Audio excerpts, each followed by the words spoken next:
कभी कभार हमारे लाइफ में ऐसा सिचुएशंस आ जाता है जहाँ पे डिसीजन लेने के लिए वाकई डिस्टर्ब तो होता है। वो सिचुएशंस कुछ ऐसा हो सकता है कि एनिमी एविल आइज माने इस टाइप का सिचुएशन, जैसे शत्रुता करना किसी का, ये एक्सेट्रा एक्सेट्रा कई तरह का सिचुएशंस आते हैं। अभी क्या है ना, युग थोड़ा न्यू तो हो गया है, बट क्या है कि ये रिचुअल्स करवाना या फिर लोगों के ऊपर क्या है कि जिसको क्या है कि वो उसके ऊपर जलस होना, ये सब जो चीप टाइप का थिंक होता है, नेगेटिव पॉइंट। तो इसमें सॉरी, तो अक्सर हमारे लाइफ में जब हमारे साथ कोई ऐसा शत्रुता करता है, ऐसा सिचुएशन क्रिएट करता है, तो लोग हमेशा ही, ज़्यादातर लोग क्या सोचते हैं कि हमें बदला लेना है। वो उसके साथ मैंने इतना अच्छा किया फिर भी वो मेरे साथ ऐसा किया, इसका मुझे तो सबक सिखाना या बदला लेना है। लेकिन एक्चुअली इसमें एक बात कहा जाता है, हम लोग ह्यूमन बीइंग हैं। इसमें अगर किसी को बोला जाए कि एक्चुअली समझाने के लिए ऐसा भी बोला जाता है कि मतलब वो हमारे साथ क्या कर रहा है वो उसका संस्कार, और हम उसके साथ क्या करने वाले हैं या क्या करेंगे वो हमारा संस्कार। इसमें दो तरह का सिचुएशन आ जाते हैं। जो दैव मानसिकता का होगा, इस टाइप का सोच रखेगा, पॉजिटिव थिंक करेगा, वो लोग ज़्यादातर अक्सर ही छोड़ देगा समय के ऊपर। और जो लोग थोड़ा सा निगेटिव, मतलब ऐसा भी नहीं है, तो धैर्य की कमी के कारण ऐसा होता है, लेकिन क्या है कि बदला लेना है, इस टाइप का मतलब सोच माइंड में लाता है। लेकिन एक्चुअली पता है, एक बात इसमें कहा जाता है कि हम लोग ह्यूमन बीइंग है ना, क्यों कहा जाता है कि समय के ऊपर छोड़ दो, उसका कर्म वो अवश्य ही भुगतेगा, प्रकृति उसको देख लेंगे, हमारा काम है माफ कर देना और भूल जाना। तो इसके कारण एक है, क्योंकि हम लोग ह्यूमन बीइंग हैं, तो ह्यूमन बीइंग होने के कारण हमारे अंदर इमोशंस बिलोंग करते हैं।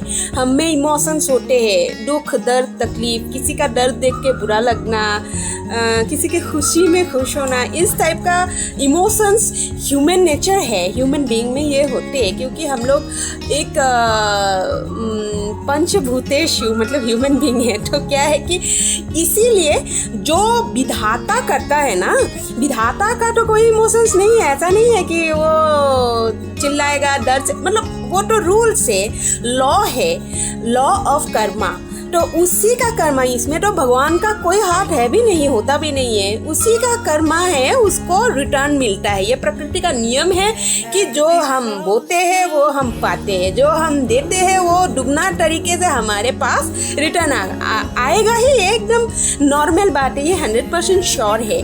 तो क्या है कि उसी का कर्म उसी के पास लौटेगा।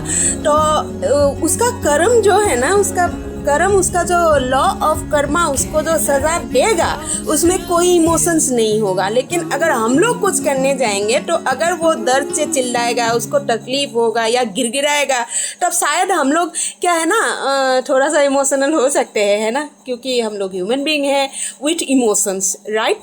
तो इसीलिए कोई अगर हमारे साथ खराब करता भी है ना, तो उसको उस समय पे ऊपर छोड़ देना चाहिए, लॉ ऑफ कर्मास के ऊपर छोड़ देना चाहिए। विधाता का जो नियम है ना, वो बहुत टफ है, रफ एंड टफ। जो अच्छा करेगा उसको अच्छा फल भी मिलेगा, वो भी दुगना तरीके से, मतलब सूद के साथ रिटर्न करते हैं प्रकृति, और जो बुरा करेगा उसको भी सूद के साथ ही लेना पड़ेगा। तो उसी का कर्म है, उसको पाना है। तो क्यों हम लोग बेकार में टांग अड़ा के इसमें मतलब खुद को डिस्टर्ब करे हैं ना। खुद के जो मतलब खुद का जो फ्रीडम है, खुद का जो खुशहाल लाइफ है, उसमें क्या है ना, हैम्पर कर देना जैसा हो जाता है, ऐसे लोगों के पीछे लगना। तो क्या है कि इन लोगों को लेट गो कर देना चाहिए, out of sight out of mind, cord cut कर देना चाहिए, और डिस्टेंस मेंटेन करना चाहिए, दूर हो जाना चाहिए और भूल जाना चाहिए। क्योंकि self love, the first thing is self love, and also self love is best love,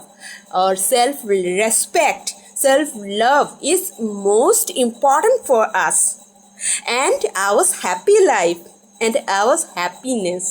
सो इसीलिए क्या है कि सेल्फ लव जो करता है, सेल्फ रिस्पेक्ट जो करता है, वो ये सब को लेके इतना सोचता नहीं है, क्योंकि अगर वो ये सब को लेके सोचता रहेगा तो फिर उसका जो हैप्पीनेस है, उसका जो फ्रीडम है, इस पे आस आ सकता है। तो इसीलिए ये सब चीज़ को हमेशा ही लेट गो कर देना चाहिए। 2 दिन की ज़िंदगी है, खुशहाल जीना है, बिंदास जीना है, कुछ सोचना नहीं है। जो होना है वो ऊपर से पूर्व निर्धारित है, वो तय करके आया है। हम लोग तो जो भी पाएंगे वो तय करके ही आए हैं। तो जो हुआ था वो अच्छा हुआ था, जो हो रहा है वो अच्छा हो रहा है, जो आगे होगा वो भी दी बेस्ट होगा। मेरा बात नहीं है, प्रभु श्री कृष्णा का है। तो जब भगवान बोल के गया है तो सच होगा ही। तो इसीलिए क्यों ना हम टेंशन ना लेके फ्री रहना शुरू करें। तो इसीलिए लाइफ हमारा ही खुशहाल होगा, हमारा ही लाइफ अच्छा होगा। तो इसीलिए ये सब को छोड़ देना चाहिए और हैप्पी हैप्पी रहना चाहिए। So be happy in your life, always stay happy. Radhe Radhe, जय श्री कृष्णा।